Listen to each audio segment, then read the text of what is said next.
عسلامتكم، مرحبا بكم الناس الكل على الوطنية الثانية. الموعد متواصل مع البطولة الإفريقية لكرة اليد، واليوم نوصل المباراة الخامسة، المباراة الثانية في الدور الرئيسي. إن شاء الله بالتوفيق للعناصر المنتخب الوطني.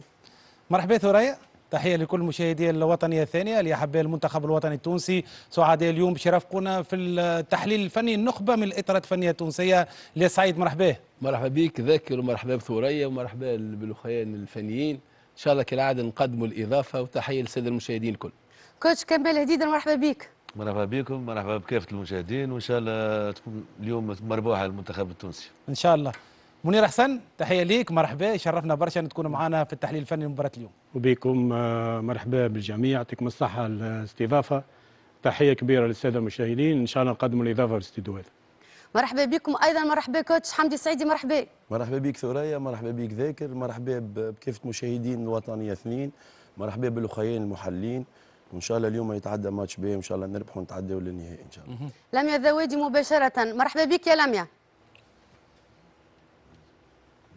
مساء الخير ثريا، ذاكر، ضيوفكم الكرام، مرحبا اذا كالعاده من بيكا رينا لتحتضن لقاء المنتخب الوطني التونسي مع نظيره الرأس الأخضر. كما أنتم متفائلين في الاستوديو، حتى هنا نحكي لكم شوية الكواليس. اليوم كنا تقريبا كل النهار في نزل المنتخب الوطني التونسي، المعنويات مرتفعة، ما نكذبوش. يوم المباراة بعد التعادل تمسوا شويه اللاعبين، لكن بعد اجتماع بالاطار الفني والاداري للجامعه اجتمعوا اللاعبين الكل. كنت حكيت كذلك مع بلال العبدلي، اسلام الجبالي، فارس الغول، يقولوا اجتمعوا ببعضهم ويشجعوا بعضهم، وقالوا ما عندناش حتى حل الا ان نفوزوا على المنتخب الراس الاخضر باش يفرحوا توانسه وباش يتاهلوا كما كان مبرمج من تونس باش يتاهلوا في المركز الاول للدور نصف النهائي باش يبعدوا على المنتخب المصري. كان من المفروض وانه مباراه غينيا والمغرب اليوم باش تتلعب ماضي ساعه، لكن في اخر وقت تقريبا البارح 8 مساء بتوقيت كيغالي الاتحاد الافريقي غير المباراه وتصبح في نفس توقيت تونس. المغرب غينيا، تونس الراس الاخضر بالتوازي هنا في قاعه ارينا تونس الراس الاخضر، ثم في الابتيتسال تبعد تقريبا 2 كيلومتر على هنا المغرب والغينيا، تفاديا لربما اللعب بنتيجه المباراه، لانه نعرفوا الناس الكل معنيين بالتاهل، والناس الكل حتى ما فماش تاهل لانه يتاهلوا زوز فقط، معنيين بالتاهل لبطوله العالم المانيا 2027، والمنتخب الغيني اكيد يطمح لمقعد في بطوله العالم. شكون في المدارج؟ محمد عزيز حموده وياسين بالقايد الحارس، وبشهبه اذا فرج بن تقيه الحارس، وغسان التومي اليوم اذا في فورما وباش يعول عليه منذ بدايه المباراه. واكيد كنتوا شاهدتوا كما شاهدوا اللاعبين مباراه، عملوا فيزيوناج اليوم الساعة 4 لمباراة الرأس الأخضر، يلعبوا ديفونس قوية برشا في اللاكس سنترال. هذاك علاش من الحلول اللي باش تتقدم هو اللعب على البيفو وخاصة على الأجنحة. هذاك علاش اليوم غسان التومي نجم يقدم الإضافة هو ومهيب قلال. حاجة حصلت كذلك في الكواليس يوم الأحد، كنا في نزل المنتخب الوطني التونسي نحضروا في المداخلة للأحد الرياضي، وقتها المنتخب الرأس الأخضر كان فاز على منتخب الغيني، ودخلوا للنزل في حركة استفزازية للمنتخب الوطني التونسي، لأنه تعرفوا النزل اللي فيه المنتخب التونسي فيه الرأس الأخضر، المنتخب التونسي والمنتخب الغيني المغربي عفوا. فلما انتصروا دخلوا زوز لاعبين كل واحد عنده بافل كبير، وقاموا يشحوا يعني يرقصوا تقريبا أكثر من 20 دقيقة. وقتها كانوا اللاعبين منرفزين وكانوا في الحجرات، لكن كنت مع سي زياد نطاط وحكينا شوية، قال لي هذا هو السكن مع الفرق نقل اخرى، وبالعكس قال لي ماهيش استفزاز، ينجموا يقراوا حاجه اخرى انهم يعملوا قلب ويكونوا رجال كما عودونا ويربحوا الفريق، وهذا هو افريقيا يعني اكيد تسلم على لاعب افريقي يعمل لك شطحه وقت اللي يكون منتصر. هذا هو ما عندي، واكيد في اطلاله بعد المباراه ان شاء الله يكون معنا كذلك المدرب الوطني محمد علي الصغير وبعض اللاعبين، وان شاء الله تكون النتيجه التاهل للدور النصف النهائي، وان شاء الله يا ربي بالانتصار وفي المركز الاول. شكرا لكم، هذه مداخله اولى، ما نعرفش كان عندكم اسئله او نلتقي بعد المباراه. نرجعوا بعد شويه ان شاء الله لميا اذا امكن، سينون نتلقاو بعد المباراه. شكرا لك لميا ذوادي مباشره من كيغالي، نتمنوا ان شاء الله النجاح والتوفيق للمنتخب الوطني التونسي. وفي حكايه الافارقه راهو هذوما حتى في الكان ثريا يخرجوا من حجرات الملابس فرحانين، يخرجوا بالليبافل ويخرجوا يعملوا شويه امبيونس ويسدوا ديشارج، معناها حتى امور معنويه. منير احسن لانه اول مره تكونوا معنا في البلاتو. مباراه المنتخب التونسي منتخب الراس الاخضر اليوم، مباراه منتخبنا عنده الاليات فنيه تكتيكيه ذهنيه باش يفوز بالمقابله. شوف، لو نحطوا المباراة في إطارها أول حاجة جاي بعد مباراة المغرب واللي ما كناش فيها معناها كما يلزم على جميع المستويات. المباراة هذه باش تكون الصعوبة نتاعها على المستوى الذهني، كيفاش باش يكونوا الجوارات محضرين المباراة هذه بعد خيبة، نقول أنا خيبة نتاع مردود نتاع ريزلتا بالنسبة للماتش نتاع المغرب. دونك نتصور احنا بيتيتر البروجي دو جو اللي لعبنا به بالنسبه للماتش نتاع المغرب، لو باش نعاودوا نكرروا نفس الاخطاء باش نلقاو صعوبات كبيره مع الراس الاخضر، خاصه على مستوى الدفاع والاجريسيفيتي الا ما كانش موجوده بتاتا. لعبنا برشا زون ونصيبي برشا الاتاك تاع ليكيب ادفيرس. نفس الشيء عندنا تثاقل كبير في خروج بالكره.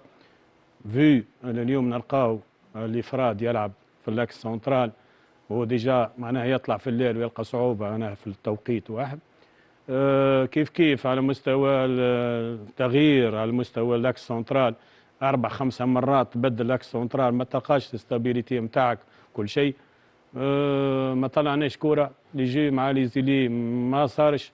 بتاتر زاد غسان التومي والضربه نتاعو خلات معناها يعني فراغ كبير. وتعرف زاد منتخب سامحني ماشي جناح يسار وجناح يمين واحد بركه، هذه مجازفه كبيره مش مفهومه.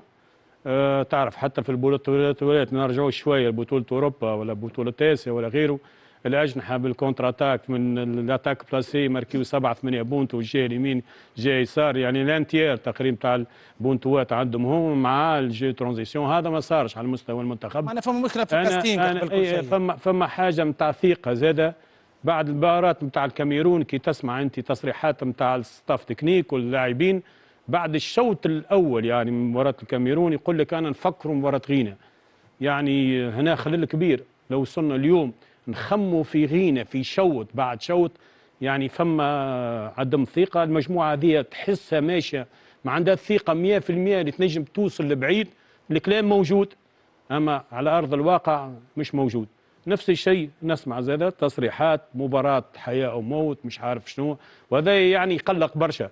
المفروض ان تلعب على امكانياتك والقوه نتاعك، وهنا لازم تلوج القوه نتاعك وين. هاك باش نسمعوهم معناتها اللاعبين نتاعنا بعد التعثر ضد المنتخب المغربي شنو حكيوا على الراس الاخضر. وكما قلت انت سي منير نقول لك حياه او موت، وهو علاش وصلنا احنا لكاب فيغ نقولوا لمباراه مصيريه وحياه او موت. مع لميا الذواتي.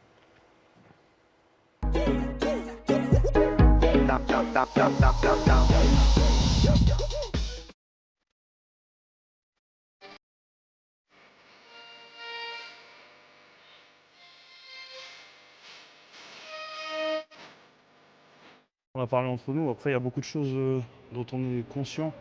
Il y a plein de choses qui fonctionnent pas très bien, on doit améliorer, qui ne peuvent pas se passer comme ça, notamment sur la gestion du match contre le Maroc, mais on en reparlera après la compétition. D'abord concentré sur l'objectif d'aujourd'hui et du reste de la semaine.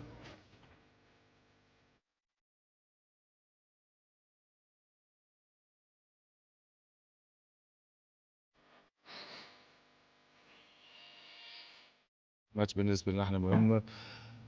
ما عندناش برشا وقت باش نحضروا له، دونك ما عندناش نقعدوا واقفين على على الماتش نتاع المغرب. دونك يلزمنا نتعداو الماتش المغرب، نخمو في ماتشون اليوم. الامور بيدينا،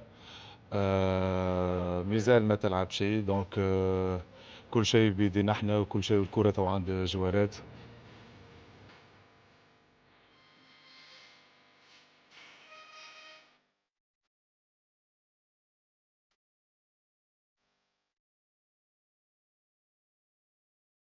هي المهم اللي احنا ما خسرناش، احنا عملنا غلطه غلطنا اوكي، مي يعني مش من اول غلطه سي بون دخلنا بعضنا، هذه ما فماش في الاخر. ما عندك كيف تعدي كيف تربح، على خاطر انت ربحت الماتش اللي فات وتخسر الماتش هذا تعدي الثاني. دونك هي بيتها. دونك اللي تلعب تربح ماتش كل يوم هكا.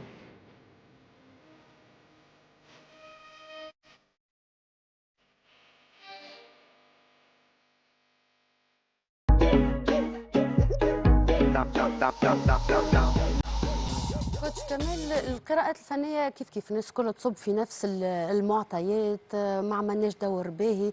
أول مشينا الماتش المغرب نتخيلوا باش يكون الاختبار الجدي، نلقاو توا دخلنا في الحسابات هذه شنو تقول قبل مباراة رأس الأخضر؟ وأنت كنت تسمع في الديكلاراسيون نتاع لي جوار، كيفاش ريتهم؟ والله انا نتفاجئ ساعات بالديكلاراسيون، ولا معناتها فما شهورات مرضين ان عملنا ماتش نول ما يكفيش. هذا بالنسبه لنا احنا مع المنتخب المغربي، واذا حطوا المباراه هذه معناها حياه وموت. معناها ولينا تو احنا في تونس مباراه الراس اخضر حياه وموت. المفروض المباريات هذوما احنا نفرضوا النسق بتاعنا، المفروض نعطيو اكثر ثقه للاعبين وياخذوا ثقه اكثر منهم داخلين باش يربحوا راس اخضر، مش خايفين منها راس مالجري انه الفريق فريق محترم جدا. فريق راس الاخضر يضم في صفوفه لاعبين محترفين، اغلبهم كلهم محترفين، اللي يلعبوا في البرتغال يلعبوا في اسبانيا. معناها عندهم زوج حراس مرمى محترمين، واحد يلعب في لوكسمبور وواحد يلعب في اسبانيا. عندهم خط خلفي مميز، معناتها لا تشوف البازارير نتاعهم فما هذايا السيميد والديمي سونتر ولا بينا ضارب هذا ضارب كذا، وثلاثه الخط خلفي ثلاثه ضاربين، معناها يشوتوا من بعيد كيف عندهم سرعه في تصعيد الكره، خاصه على الجناح الايسر. هذا الجناح اللي يلعب في السويد.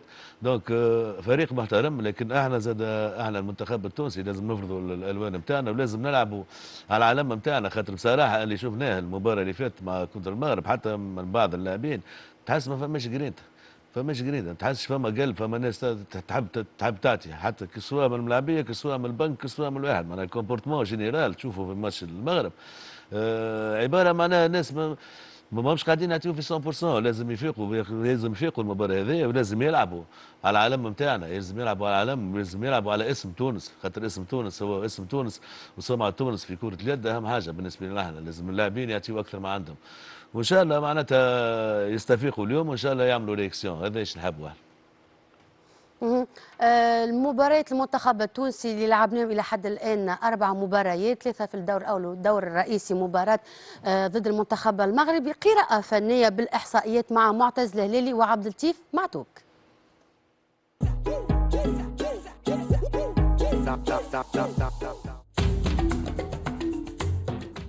أنهى منتخبنا الدور التمهيدي من منافسات الكان بنظامها جديد، تحقيق 3 فيكتوار على منتخبات الكاميرون وغينيا وكينيا لي زادفيرسير، واللي بالرغم من تواضع مستواهم إلا أنهم وصلوا المرمانة في 68 مناسبة في ال3 ماتشوات اللي دخلناهم بصعوبة وصارت فيهم لاروتاسيون وخرجنا منهم بدون إصابات. اول 3 ماتشات حاولنا نجنبوا لي بليسير، استغلينا معناتها التور الاولاني انه الناس الكل تلعب، الناس الكل تدخل في جو الشامبيونات دافريك. نهار الأحد بدات الجديات وخذنا الجولة الأولى من الدور الرئيسي اللي صعدنا له بنقاط الفوز على المنتخب الغيني. مباراة المغرب صحيح ماهيش باش تكون سهلة، بقولة ربي مش نحضروا ماتشونا كيف ما يلزم.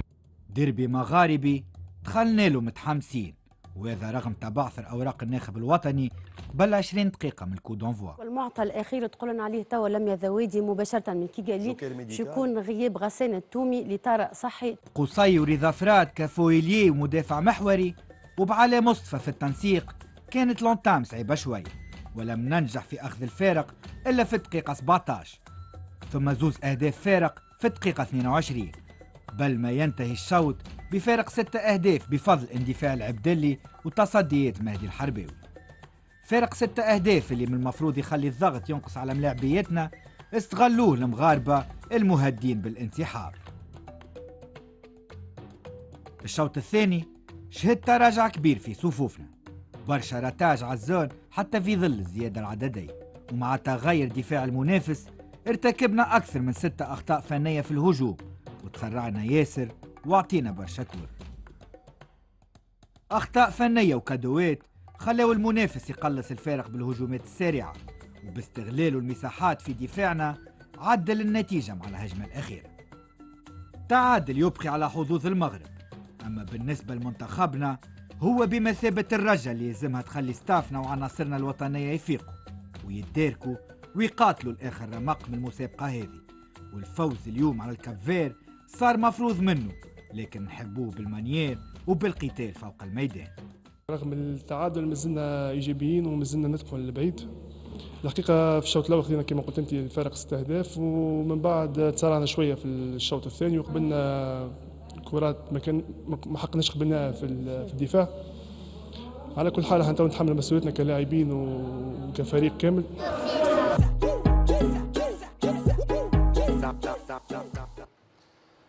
تقريبا كانت هذه حوصله للمقابلات نتاع المنتخب التونسي، خاصه المقابله الاخيره اللي خليت برشا كلام حول اداء المنتخب مستوى المنتخب. وقبل ما نمشيو للقيروان في مصافحه المدرب الوطني سيد العياري، حمدي سعيدي باش نرجع لك لانه فما لقطه كملنا بها الحصه نتاع المباراه الاخيره ضد المنتخب الغيني في التروفيه اللي تعطاه لاحسن لاعب. ما الناس تجمعت على بعضها، ما الناس ملمومه على بعضها. انت وقتها ما حبيناش يمكن نبرزوها اللقطه ذي، لكن توري انه روح المجموعه. مرنا حتى ملاعب كي يسجل هدف كل الراجدو فانكر اللي رواه عند عصام تيجا قبل عند البوغانمي، معناها الامور عاديه جدا، ولا حتى ملاعبيه تضحك في الحصص التمرينيه ديكونتراكتي، معناها ما فماش اشياء تدل انه منتخبنا يمكن ملاعبيه فما عزيمه الصغر اشياء اخرى. نرجعوا للقطه اللي ريتها انت حمدي. والله اللقطه اللي ريتها نتاع جائزه احسن لاعب MVP في مقابله بلال العبدلي وقتها. بلال العبدلي كيما شفتوا اللاعبين الكل ما فرحوش مع بعضهم، ثم ان جروب فرح وان جروب قعد واقف، معناتها ما صارتش الفرحه كامله. كيما حكيت المره اللي فاتت ما ثماش جروب، ما ثماش لحمه، ما ثماش حب في الجروب. راهو ما تنجمش سي با لونترونور والا البريزيدون والا المسؤولين، راهو اذا كان ما ثماش جروب في ليكيب، ما يبداوش الجروب سودي، ما تنجم توصل لحتى شيء. لا حتى كي تسجلوا اهداف، معناها قبل احنا تعودنا منتخب كره اليد راهو فما تحس فما جرينتا، فما رغبه، فما اندفاع، تحس فما. المره هذه ما نشوف في حتى شيء، معناها الامور عاديه جدا. نرجعوا كيما قلت لك ذاكر المره اللي فاتت البريباراسيون مونتال نتاع كل اللاعبين الكل، كيفاش هما شنو حاطين في مخاخهم، شنو هما لوبجيكتيف نتاعهم، لوبجيكتيف نتاع ستاف، شنو اللي قاعد يصير في لي رينيون تكنيك اللي قلت لك عليهم المره اللي فاتت افون ماتش، في لوتيل، في الفيزيوناج، هذه الكل مع بعضه. فهمت؟ هاتوا نرجعوا له هذا لانه باش ندعو ثريا باش نمشي القيروان نمشيو في مصافحه المدرب الوطني السابق السيد العياري. سي سيد تحيه ليك ومرحبا بك مباشره على الوطنيه الثانيه.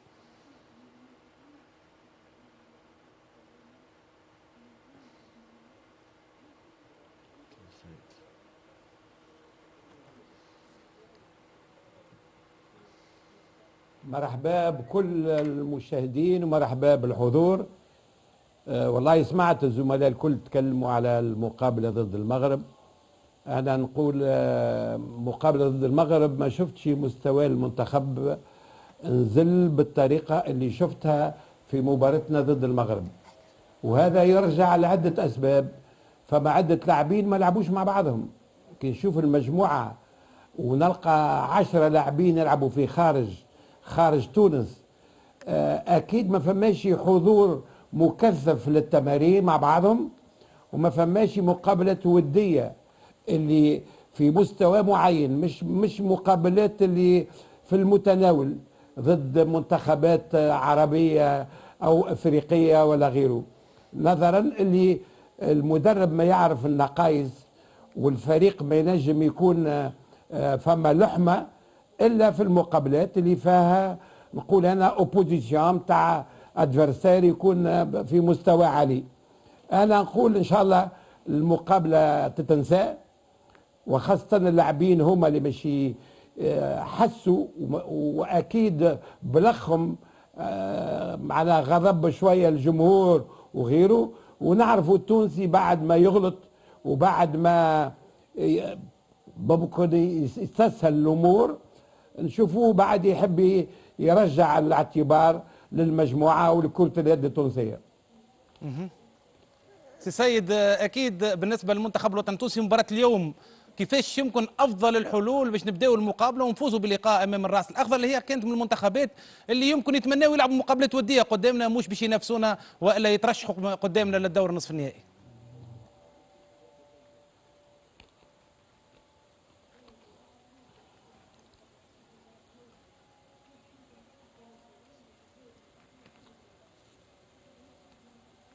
على كل حال انا عندي شويه معلومات على الكابفير. انا نقول من 2018 هالمنتخب هذا كان منتخب نكره في افريقيا. من 2019 بدا في عمل قاعدي وفي طموحات كبيره، ولا فريق محترم في افريقيا بمشاركات متواصله ومتداوله، وشفناه اللي يلعب على الادوار الاولى على مستوى الافريقي، وشفناه اللي كونه يطمح لمشاركات نقول انا زاد منتظمه او متتاليه في بطوله العالم. وهذا يرجع لي عنده عده لاعبين يلعبوا في البرتغال، يلعبوا في اسبانيا، يلعبوا في فرنسا، وهذا الكل مع برنامج يكون مقابلات وديه باش نعطيو الفرصه للاعبين اللي طالعين ولا اللاعبين اللي عندهم مده في المنتخب ومش قاعدين ياخذوا في وقت كافي نتاع لعب، ما تنجمش تحسن الفريق نتاعك. نحن شفنا توا الكاب فير هي فريق اللي قاعد يتطور وما عادش عنده مركب الفريق الافريقي، ولا يلعب كرة يد قريبه لكرة اليد الاوروبيه، ويحب عنده طموحات كبيره، وان شاء الله ناخذوا الامور هذه بعين الاعتبار.